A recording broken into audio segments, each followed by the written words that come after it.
This is the Weekly Set, the official podcast of TheTotalScreen.com.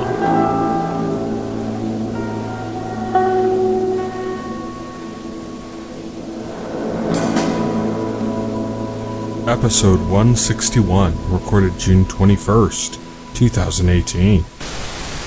Hello, everybody, and welcome to the Weekly Set, the official podcast of TheTotalScreen.com. I'm your host, the editor-in-chief and owner-operator of The Total Screen, and joining me today, as always, is my partner in crime in all things The Total Screen, William Rohrig. Hello. So, Will is back, as you can tell, because I just introduced him. That means that we're going to go over Legion, and we're going to talk about the final 2 episodes of the season. Now, if you've been listening to the podcast while Will was away, you know that we already covered episodes 7 and 8 of Westworld for season 2. We'll catch up a little bit on that first, though, before we dive into Legion. And so that's what we're going to do now, is just kind of catch up on what Will missed. And I'm just going to kind of let him lead the conversation and tell me what he thought of those 2 episodes, so that when we get to the season finale next week, we're going to talk about the last 2 episodes next week of Westworld season 2. I'll kind of have an idea of where he stands on it since we missed those 2 with him. So let's go right into that. Let's go into Westworld, not in any particular order, but we're talking about episodes 7 and 8 of season 2. So what did you think of these episodes? I mean, there was, I think the first episode, 7, had some kind of big bombshell moments, and then 8 was just kind of like this whole side story kind of thing.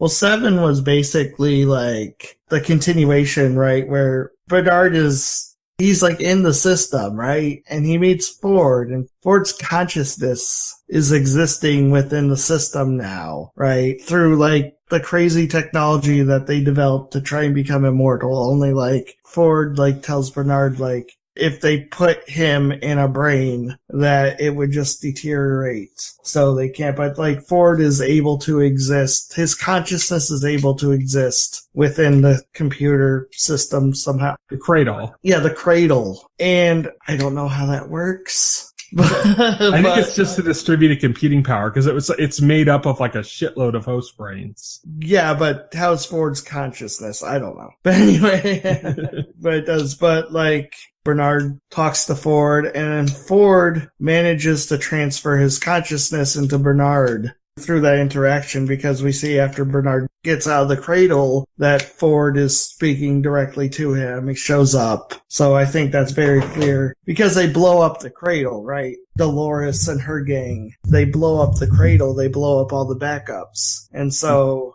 if they did that, we're to believe that Ford's consciousness resides there, then he's truly gone. But he hitched a ride with Bernard. So Ford escapes death a second time. With the idea being that now he's on limited time. Yeah. And then like there was obviously Maeve's storyline. We got to see more of that, where she reunited with her daughter from a past storyline that they had her on, and the Ghost Nation comes back. And while she's having like these PTSD like flashbacks or something, who wanders into the scene but William, the Man in Black, who was like really bad timing, right? Because like Maeve's already reliving that moment where she was defending her daughter from the Ghost Nation, and then the Man in Black comes and like kills them.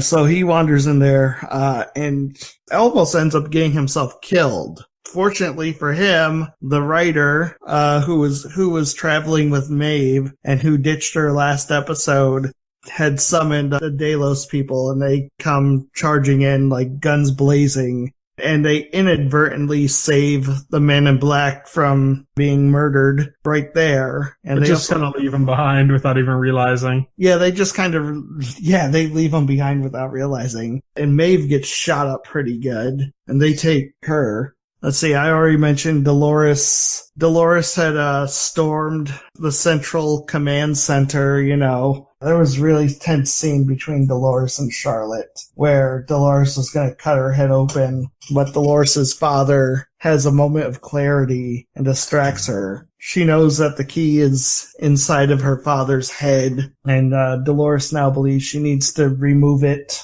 That's kind of like the main events, was that a lot of paths ended up crossing because Maeve was brought back to the headquarter area as Dolores and her group were leaving it. Yeah. And Dolores blew up the cradle right after Bernard had been inside it. Yeah, right after Bernard. Oh, that's right. And we see Ford. We know why Bernard isn't with Elsie anymore, because Ford commands him to ditch her. Mm-hmm. And so he comes up with an excuse and gets her to go away. That's basically it for that episode. So, I mean, I thought that was a good episode. Obviously, it was very plot heavy. It was focused on advancing the plot line. There was like no major twists or anything to the episode, really. The most interesting part was Bernard's conversation with Ford, to me at least. That's where you get like deeper into the lore. It was a plot-centric episode. It was all about moving everything forward in that direction. Yes, and then, which is what was interesting about the next episode, is it was like the opposite. It was complete opposite, because now we take a complete step away from the plot to focus on a side character, right? The leader of the Ghost Nation. Akacheta. Yep, who we've only seen several times and we didn't know nothing about, because obviously. But it's kind of about the Ghost Nation as a whole, too, which has been like this kind of weird element in season 1. Like, they seemed like they knew more than they should. Yeah. But we didn't really know why. And they've kind of been a little bit separate from everything else happening. Yeah. So this is interesting because, what was his name? Akacheta? Yeah. Yeah, he seems to gain some awareness, like, way before anybody else, because these events are happening in the past, because, he gained it around the time that Arnold was trying to give awareness to Dolores. Yeah, exactly. Basically, he got the same tools that Arnold was using on Dolores, like by chance. He kind of stumbled across them and found them himself. He finds that symbol, the maze, right? And he becomes obsessed with it, like instantly, to the point where he's just drawing it all over the place. He has a woman that he loves, and due to the nature of the park, the fact that these robots are repurposed for different narratives and stuff, she ends up being repurposed and taken away from him. And instead of like not realizing it, because what's supposed to happen is whatever vacuum that bot leaves, another bot comes in and they don't know the difference. Like, there was a part in season 1 where Dolores had a completely different father and she didn't know the difference. She didn't react any differently. So they're not supposed to know the difference, but he notices, right? He notices that the woman that he loves is gone and he sets out to find her. Oh yeah, that's right. No, it's not her. They repurposed him. Yeah, they repurposed him. They repurposed him. They made him, like, because they were writing a new narrative where he was a part of, where he was going to be more aggressive, more vicious, because the Ghost Nation before this new narrative was like more peaceful, more pastoral. And I guess like they were just ramping up the narrative to where like the Ghost Nation were now going to be like a more threatening, more thrilling presence for like guests or whatever, where they can get threatened by evil Indians, some racist shit. Because there are definitely some racist undertones to that. I'm sorry. Yeah. Yeah. And so he gets repurposed, and through that, he loses his love. And at first he doesn't even realize this, like he's not supposed to in the first place. But he doesn't realize this until he runs into her with another tribe later on. And he recognizes her instantly, and he starts to remember his time with her. And he's not supposed to be having those memories, by the way. He's been repurposed. But he does, and she doesn't have any memories of him. But he abducts her and he makes her remember him. And there's this other thing too where like he goes out exploring and he finds the facility, He says he goes out further than he's ever been. The valley at the end, or whatever they call it. Yeah, he says he goes out further than he's ever been, and he finds the facility. And he comes to the conclusion that the world he's in is wrong. That's after he has that encounter with Logan. Yeah, that's after he has that encounter with Logan. Right. And he recognizes Logan instantly as somebody not of the park.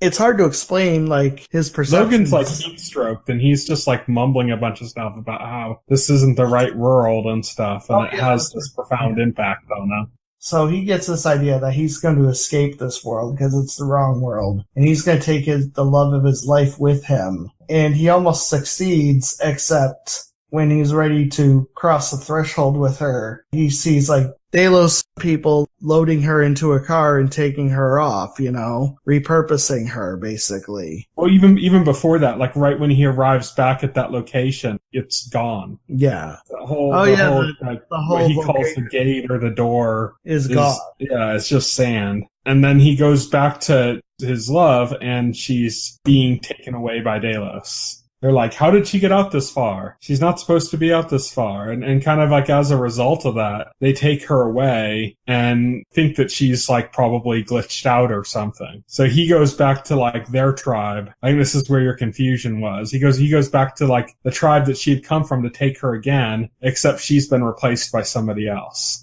Yeah, she's replaced by somebody else. And instead of not noticing, like he notices right away. Mm-hmm. He's supposed to not know, but he does. And that's another thing too, because like when he sees the facility, he's not supposed to see that, right? Because if you remember back to season 1, with the big reveal with Bernard is when he looks at the door that's obviously in front of him and doesn't see it because they're programmed to not see it. So something like that facility, he shouldn't have been able to see that. That should have looked like nothing to him. And I think when he goes back and it's gone, it's not really gone. It's just that he can't perceive it because of his programming, because he wasn't supposed to perceive it in the first place. I think it is gone, but it's buried. It's not buried like by the elements or something. It's intentionally buried. Like right. That what he saw originally was the construction of that place. Once it was built, it was all covered over. That could be true. Because we've seen that valley a few times in like different states. We've seen it with like a village on top of it. We've seen it as like a sea, But we're getting like that he's more aware. At some point, like, he travels all through Westworld to find the love of his life, right? Because she's out there somewhere. He's far, far away from where he's supposed to be, traveling the entirety of Westworld until he ends up on Maeve's farm, farmhouse, and he meets her daughter. And she takes care of him. And then he makes a promise to, watch over her, at that point. Which is why when we get that famous scene with the Ghost Nation seemingly attacking Maeve, and Maeve's like got her shotgun and stuff, we now know that he wasn't there to hurt them. But he acknowledges that Maeve didn't perceive things that way. So eventually he ends up to a point where he's killed. Well, he lets himself be killed. Because he just kind of like walks up to a guest. He walks up to a guest. Him kill him. He lets him kill him. Because he searched everywhere. He searched the entirety of Westworld for his love. And he says the only place he hadn't searched was the afterlife. And so that's why he lets himself be killed. And he ends up in the facility. They're trying to update his programming. And they're like, oh, that's going to take 4 hours. Let's just go. And they leave him alone. And that's when he gets up and he finds the holding chamber where they're holding like all these deactivated hosts. And that's when he finds the love of his life in one of those places. And that's when we get the best Westworld cover yet. Yeah. Heart-shaped box on the auto piano. The piano rendition of Heart-shaped box. Yep. And then, shortly after that, he has a run-in with Ford. Yeah, with the tableau with all of the Indians are like frozen fighting a bear. Yeah, the tableau. Ford's working, he runs into Ford, and Ford acknowledges that he's aware. And then Ford kind of leaves him with a hint. Because when he found the maze, when he found Arnold and stuff, like all those dead people, like he called it the Deathbringer. He says the Deathbringer had come. And then Ford tells him straight to his face, he says, when the Deathbringer comes for me, then it'll be time for you to find the door to the new world or something like that. And he tells him, you will know when it's time. Like, you will just know. And sure enough, he finds Ford dead. And in the narration, he said, and the Deathbringer had come again. And that's when he knew his purpose. And also, he wants to hurt the Man in Black really bad because the Man in Black killed the girl he had sworn to protect. And the interesting thing is he's telling this story to that girl the whole time. He's basically telling her. And that's like the framing device for the whole episode. Yep. And then the episode ends with William's daughter coming to claim him, and And he's not willing to give him up because he wants to torture him. You know, he wants him to suffer. And she basically says, oh, I want the same thing you do. And trust me, mine will be much worse. Yeah. And then with that, he just hands William over to her. It's like, well, fuck, take him then. The episode really ends with like him somehow communicating to Maeve. Yeah, well, who was like unconscious in the facility. She wasn't fully unconscious in the facility. She appeared to be unconscious, but she was actually communicating to him. She was going to take care of her daughter for her, you know, until she can come back. And even if she dies, he will still protect her. So it was basically just like that kind of a conversation where he was just like reassuring her. Yeah. Yeah. And he basically lets her know where they're going to. Yeah, he lets her know where they're going. And so that's kind of the end of that episode. So I think, and I said this right at the beginning when we did the podcast on the episode, I think this was the best episode of Westworld yet. Like, it doesn't have a lot of plot development. It has some, but most of it's just kind of like filling in little gaps and stuff because you're seeing things from this different angle. But it had such a strong emotional core to the episode. Yeah, it did. Like the scene where he's kind of like by himself walking through the back end of Westworld and going down the escalator, like while it's playing Heart-Shaped Box. When he sees her and he's like trying to talk to her, he hugs her and he's crying. And he comes to that realization that it wasn't just him that had this loss, but like all of these other hosts had like host families that have like now lost somebody. And that kind of like aspect to it, like I thought, like was really poignant. And so I really liked this episode. This is probably, like I said, like my favorite episode of the whole series so far. Yeah. When we were talking about it, Mike and Alex were both like, oh, we really like that scene. I don't know if we'd agree that it was the best episode of the series, but they liked the scene a lot. Alex, for example, is much more into like the mystery aspects of the show. I thought it was one of the best episodes of the series because it was really powerful. And if you are interested in the mysteries and the lore, there are some tantalizing bits because like there's some connective tissue. There's some connective tissue, you know, there's you can ask yourself, how did this particular robot become so aware, like way before everybody else, way before Maeve even, which was the first one we saw become aware, you know. He became self-aware way before anybody else, while William was still a young man, you know. This robot was becoming aware, so like way before the events that are currently transpiring. Ford kind of chalks it up to him making him curious, but I don't think it's fully that. Something triggers in him when he sees the maze, and it's so the maze has like some sort of meaning that's related to self-awareness. Tool that Arnold built to like develop self-awareness. Yeah. And Arnold used it in conjunction with basically like almost like therapy sessions to get Dolores to understand and become self-aware. But Akecheta kind of did it by himself. Yeah. Like he just kind of discovered it, became obsessed with it, and then events in his life coincided with him thinking about that maze, caused him to like question everything and come to awareness on his own. And come to awareness on his own, yeah. Like Ford referred to it as like a flower blooming in the dark or something, which I thought was really cool. And Mike had brought that up when we did that podcast on it too. So to give him credit there. But that was it. So you're kind of caught up and ready to go for the last two episodes when we talk about those next week. Yes. Are you excited going into the last two? Oh yeah, very excited. I want to see where this train goes. Goes into the Delos bunker and causes an attack.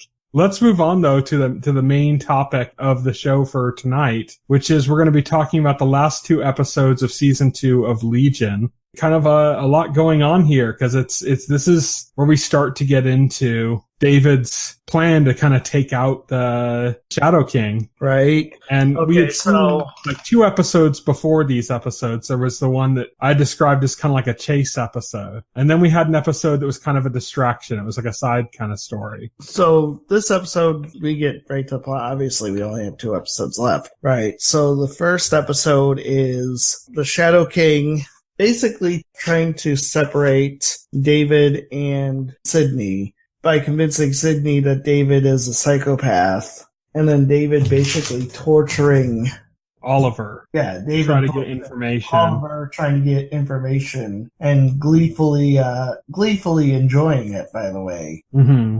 as Melanie was kind of like showing all of this to Sydney. Yeah, Melanie was showing all this to Sydney. Well, the Shadow King in Melanie's head, because we realized that the Shadow King had kind of left Oliver and taken over Melanie at this point. Mm-hmm. Basically, he manages to distract David long enough and also drive a wedge between Sydney and David to the point where the Shadow King finds his body and regains his body, right? And we also got to see in this episode what Clark and Division 3's kind of plan was to take on the Shadow King, which is to have this giant like tuning fork. Yeah, they have this giant tuning fork where they ring it like David and the Shadow King will both lose their powers. Any mutant will, basically. Yeah, any mutant will, basically. And David's big plan was for them to use this so that he could have a one-on-one fight with Shadow King powerless, you know. And that's why he had Lenny with the sniper rifle. Yeah, that's why he had Lenny with the sniper rifle. Unfortunately, you know, they're trying to install it. The Shadow King comes upon it and flings it way the far away. There's also like another part where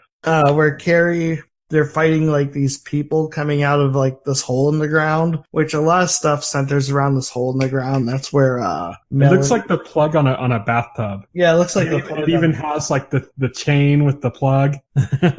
Yeah, that's where Sydney gets like dragged into. That's where Sydney is with Melanie. So there's a lot of activity around this hole with the chain plug. Yeah, like basically these monks are coming out of it, and they have like these bolos that are making like the sound that's like incapacitating everybody except for Carrie, who like single-handedly like fights them off, but they just keep coming. Mm-hmm. It's hurting. It is affecting her, just not as much as the others. She's able to fight through it. Yeah. And she goes down there, and then that's not the end of her fighting, though, because basically all the Vermilion are taken out by like a minotaur that climbs on the walls. Yeah. There's a minotaur that the Shadow King like sets loose upon them, you know. That Carrie eventually kills. And then this leads into the season finale, which is basically we finally see the big showdown between David and the Shadow King. And I thought this sequence was really excellent, right? No one knows what it's like to be the bad man. They're singing Behind Blue Eyes, and the fight is like they have stands. It's animated, right? Yeah, they got these animated figures coming out from behind each of them, and so they're fighting via animation. And I just thought that sequence was like, that was so awesome. I was like, yeah, okay, they're just like levitating towards each other while singing, and then they had this like animated personas of them, or like stands, as you said, like to use a JoJo's Bizarre Adventure term. Yes. Duking it out behind them, changing forms, changing into different things and attacking. It kind of all calls back to, in some ways it calls back to like the chalkboard thing from season 1. But then it also calls back to the part where in season 2, where David and the Shadow King were like facing off and like they were wrestling, and then one of them turned into a samurai, and then the other one turned into a tank. Like it's kind of like representing all of that stuff. And while they're fighting, Lenny, is looking at him through a sniper rifle, and she sees the tuning fork that can like disrupt their powers. It's like the Shadow King flung it away, but it like landed and it's in the sand, and she hits it with a bullet that sends like a loud vibration through the whole area and cuts off their powers. And then David just goes and basically starts like with his fist starts beating the shit out of the Shadow King. And like with the torture of Oliver, he seems to be enjoying it quite a bit as he's basically beating the Shadow King to death. And then that's when Sid shows up, and she points a gun at him, and he's kind of hurt and betrayed, and he's like, what's going on? Why are you pointing a gun at me? And she's talking about everything that Melanie had been showing her, and how she thinks that this whole time there's like a root of evil in him, and that he's not the hero of the story, that she is, that she has to stop him. Yeah, that she has to stop him, right? And she even goes as far as to actually try to shoot him. Yeah, she tries to shoot him, to murder him. Well, because he's just wailing on the Shadow King, right? And he's enjoying it. And she's totally convinced that he's evil at this point. So she tries to shoot him, but Lenny's looking through the sniper scope and she sees this. And so she shoots the sniper rifle, tries to shoot Sydney, but her bullet collides with Sydney's bullet. And Sydney and David are knocked back, but nobody is actually shot. Yeah. And then we find out basically that in that moment, David was trying to help Sydney and wake her up and stuff, but in doing so was also tampering with her memory. Yeah. Because he didn't want her to be the Sydney that betrayed him. So he was trying to kind of remove that part. Yeah.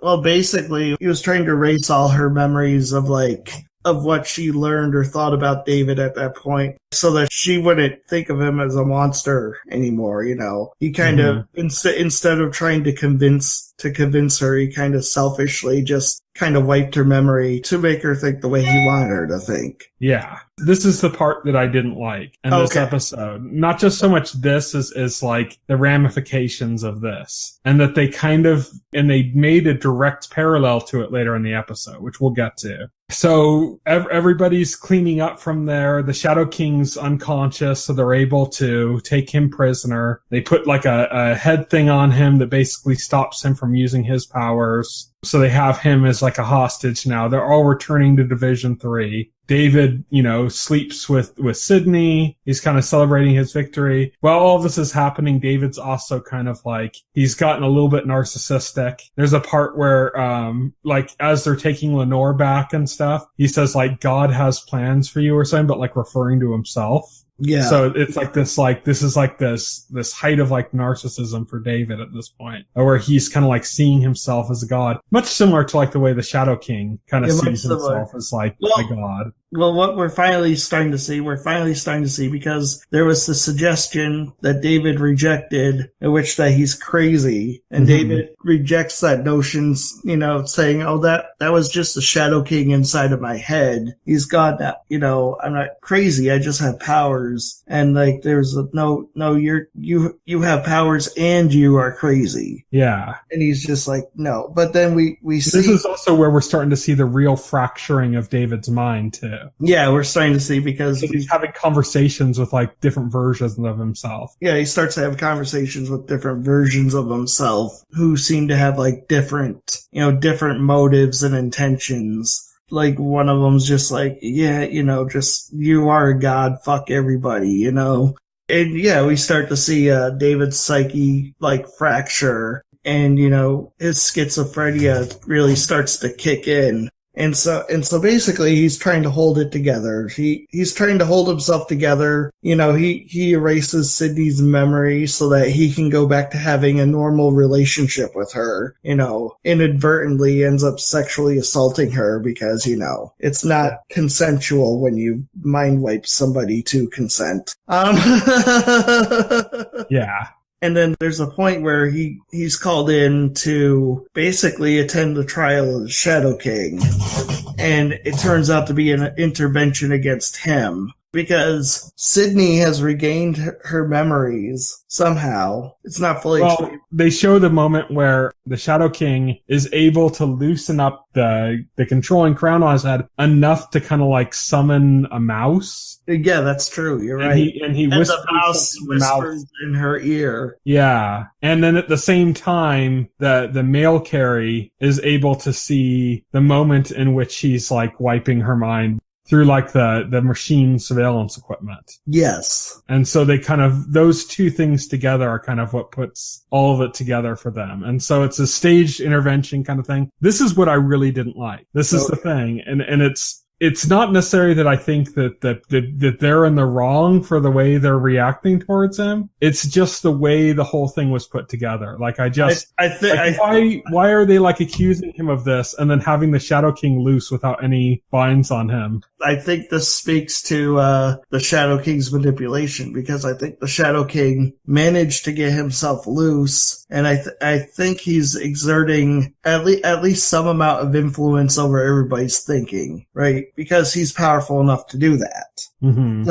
So I definitely feel like that's a way you can read into it for sure. Yeah, I definitely feel like there's a level of him exerting his influence, and he's already did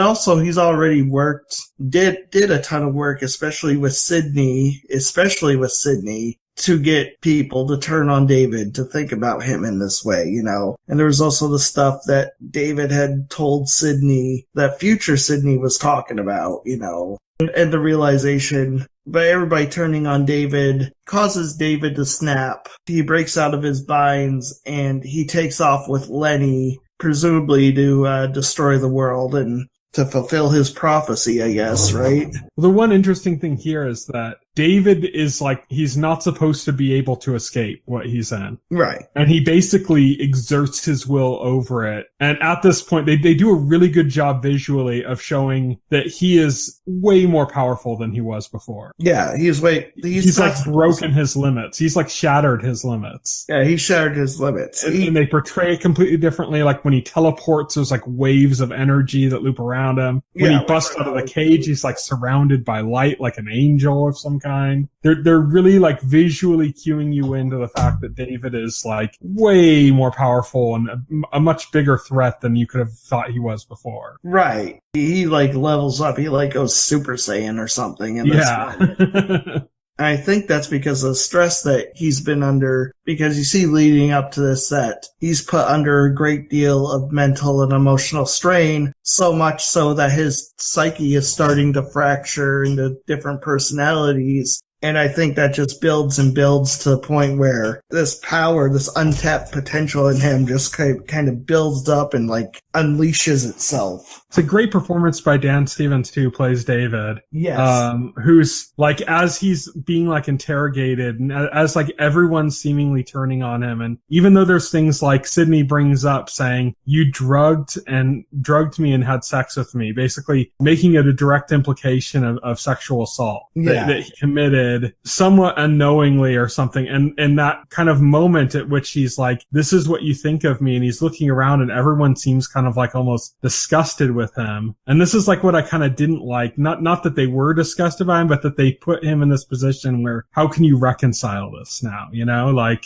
moving forward, this is going to be something that's almost impossible to properly reconcile. And so that's what I didn't kind of like about it. But in the moment itself, like his performance was great because he's kind of mumbling to himself like, I deserve to be loved. And he's going over these things and they're talking about how that's like, you know, when he had the thoughts when he was talking a different version of himself where they referred to him thinking he deserved to be loved as the delusion that's been talked about through this whole season. Yes. You know, it's not the delusion that the Shadow King puts in people's head. It's the delusion he's built within his own head that he believes he deserves to be loved. Yeah, exactly. Yeah. Yeah, we see that version. Like, we thought the delusions were gone because David destroyed them, but David was harboring a delusion this whole time. That he deserved to be loved. And in that, how he was influencing, finally with the last one, with adjusting her memories and stuff, but how he was influencing the situation to try to have a situation which she could have love. And it's kind of like the idea of like a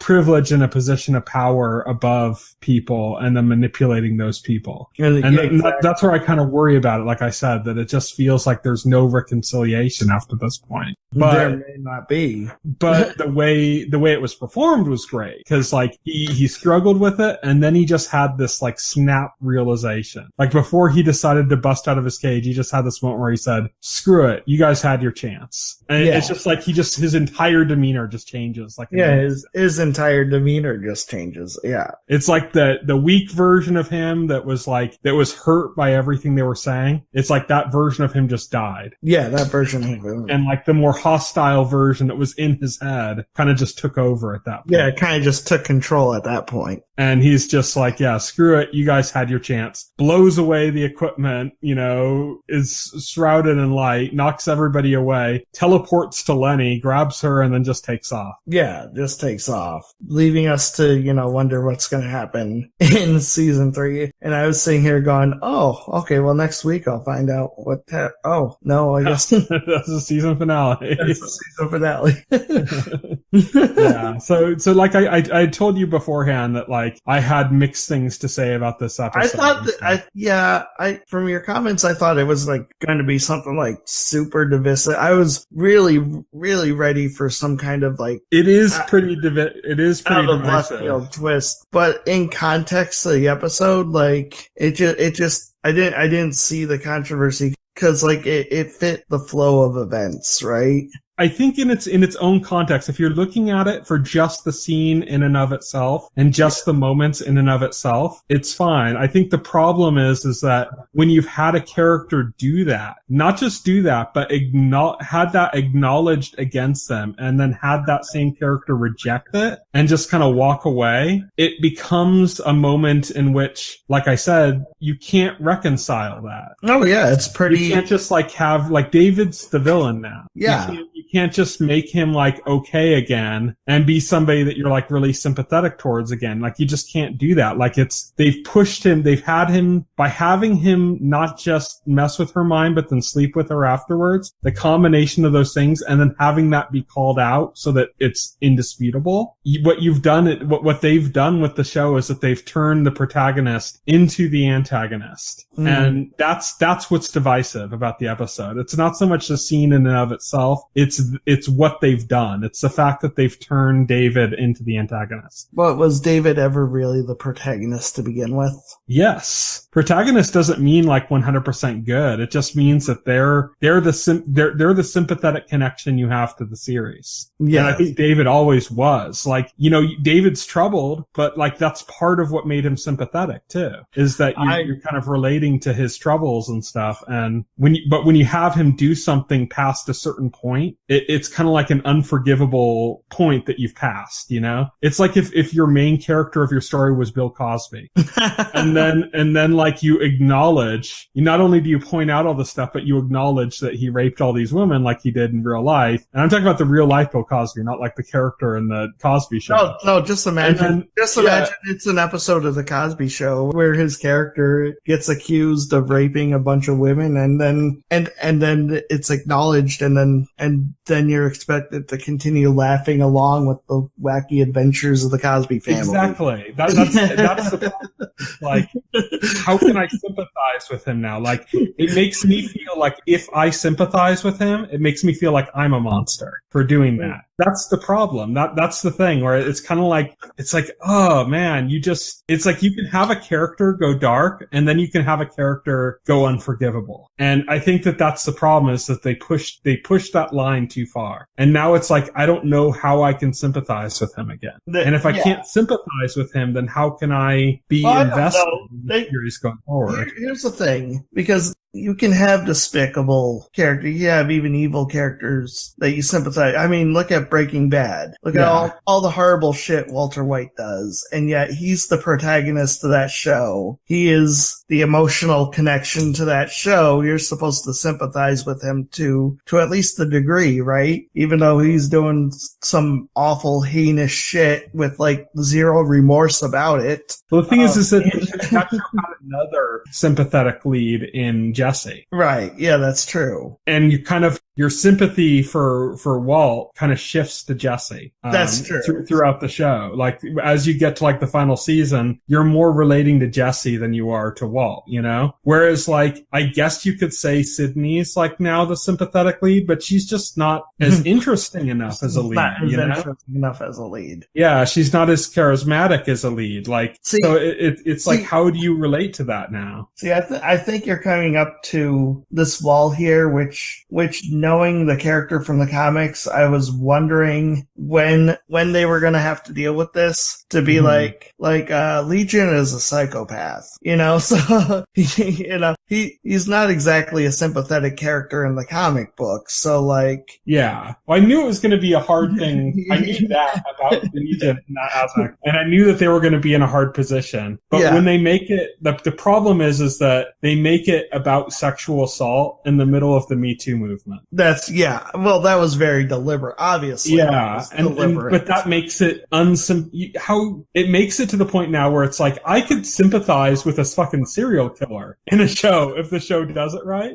But when there's all this real world Me Too stuff going on, how can I possibly sympathize with him? How can I watch an episode of Legion and go oh, okay, the show can trick me into sympathizing with him again when the next day they say I don't know, some other actor that I've loved my whole childhood and stuff is just gotten accused of raping 20 women. Here's the thing. I don't think I don't think you're supposed to go back to sympathizing with him, at least not right away. I do think that there are going to be serious ramifications. This was obviously very deliberate on the part of the writers, executive producers, and I think a lot of shit is going to go down before you can even start to feel a hint of sympathy for David again. Yeah. And that's the thing. It's this isn't bad. It's not bad writing or anything like that. It's just a very divisive character choice. Yes. That they made. And that's the thing that's what I'm struggling with. I'm struggling with how can I reconcile this? It's hard.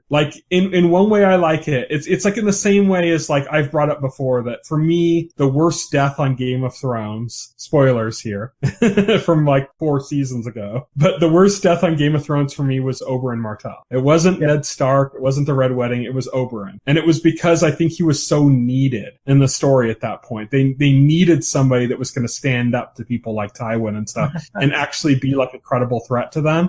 And then they just wiped him out. Yeah, they did. And it kind of it felt like hope left at that moment, all kind of hope in that area in King's Landing was gone. And even that was deliberate because it was deliberately giving you false hope that they were going to cruelly snatch away from you. Yeah, and that's the thing is that scene, that at the end of that episode, it wrecked me. I was I needed some alone time after that. Oh damn! I was just okay, I need some alone time, it made it so I didn't sleep well that night, and I was that wrecked me, and I was way too emotionally invested. And the thing is that in Game of Thrones, that's one character that they just introduced in that one area of tons of different areas, tons of different things. It's I may have lost him and I may have lost hope for the happenings in King's Landing because that I don't think ever recovered for me. The happenings in King's Landing never recovered for me. He was that one light, the last light of hope there. Him and Tyrion left then too.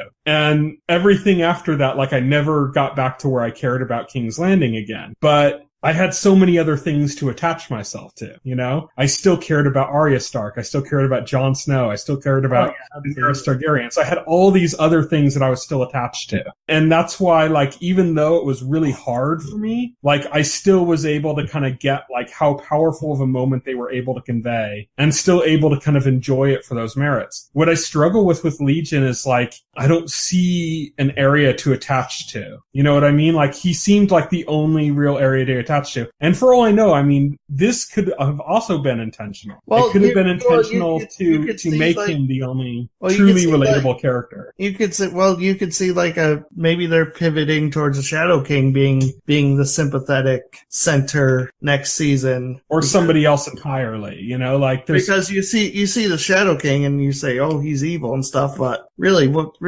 has he done? Well, everything that they're accusing David of now, he's done too. He's raped. He's manipulated people's minds for sex and stuff. They've shown that. You had those women that were basically against their will, rubbing his chest as he was having that mental fight with Xavier, Damn it, you're right. and he's done other things, when he was in control of David's body and when he was in David's body, he was basically mind raping David. Well, we'll have to see. We'll have to see where this goes. So it's to me, that's the hard thing for me is I just don't see where to attach to after this. You know? It's like I don't see another character that's that right combination of interesting, sympathetic, like that I can latch onto. Like, cause I latched on to David because he was charming, he was interesting, he was charismatic, he was damaged in a way that like you could like feel sympathy for him. He had like all those things, and I don't think they necessarily did a great job of creating that kind of bond with any other character in the series. And so now that they've done this with David, it would be as if when Oberyn died, like also Arya died, also Jon Snow died, also Daenerys died, like as if they all died in that moment. And you're just like, your only remaining characters are like Ramsay Bolton and like Tywin Lannister and shit. Well, we'll have to see where they go with this. Yeah, that's the thing. That's where I mean, who knows? Noah Hawley's great. He could turn around and do something and have me more hooked than ever. But I immediately after finishing that episode, I felt like a little bit jaded and a little like annoyed, at kind of like the way it was played out. But yeah, I mean, if he can recover from that, if he can go into season 3 and keep me interested, then what he did was brilliant. Yeah. If he can't, then he just destroyed his own show. We'll see. That's the thing. That's what we'll have to see where it goes from now. But let's hope. Let's have hope. Noah Hawley's done great stuff before. Let's hope. Yep. So that brings us to the end of our show. Lastly, we'll just talk about what's coming up in the week ahead. So we're recording this on June 21st. By the time this podcast is available, it'll be Friday, June 22nd, and Luke Cage Season 2 will be out. So that's out like from the time we're recording in about 2.5 hours, basically. So yeah, looking forward to Luke Cage Season 2. I'll probably watch a bunch of the episodes again tonight live. After Luke Cage Season 1, I'm kind of worried about how they're going to do it. Like, is this going to be, are they going to do the same thing they did with Season 1 and like start off with a great first half and then blow it on the rest? Or is it going to be something that learns from its mistakes and carries on? Or is it going to be starting off from the ground already kind of ruined, It's questionable, like where it's going to be. How do you feel going into Luke Cage? Like, do you feel like that this is going to be good, or do you feel like reservations about it? I don't know. I'm not feeling anything right now. I'll watch it and see how it is. Yeah. That's what I'm feeling. Like, Luke Cage wasn't amazing, and it wasn't terrible, so, like, I think it started great and ended bad. That's my take on it, too, so I don't have any strong opinions going into Season 2, because it might do the same thing. But then again, like, Defenders wasn't so hot, and Iron Fist was just a steaming garbage fire. Ugh. So, yeah, no. I mean, Punisher was good, but that also was kind of separate from everything else. So it'll be interesting to see how that turns out. Again, let's hope for the best. Yes. Sunday, June 24th, 2018, Preacher returns to AMC. I'm really looking forward to that.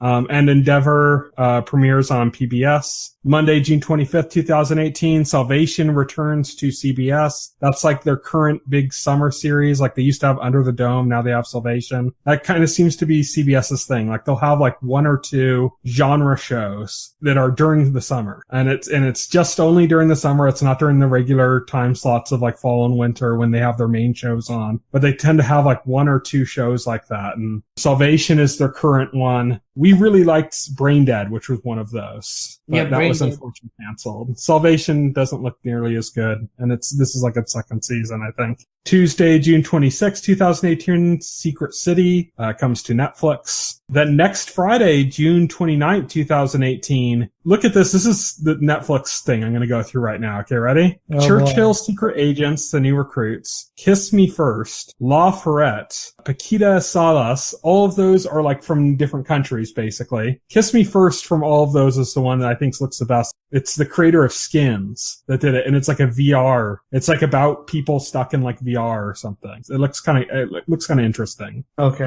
But then the big one, Glow, returns to Netflix. Oh yeah, okay. So we got Luke Cage by the time this podcast airs, and then the next week we have Glow. So it's just lots of Netflix. And then also on June 29th, A Very English Scandal debuts on Amazon. When we did our summer preview, that was one of my picks for ones that was interesting. That's the one with Hugh Grant playing a member of like Parliament that is trying to kill his lover because he's going to expose him as being gay. Mm-hmm.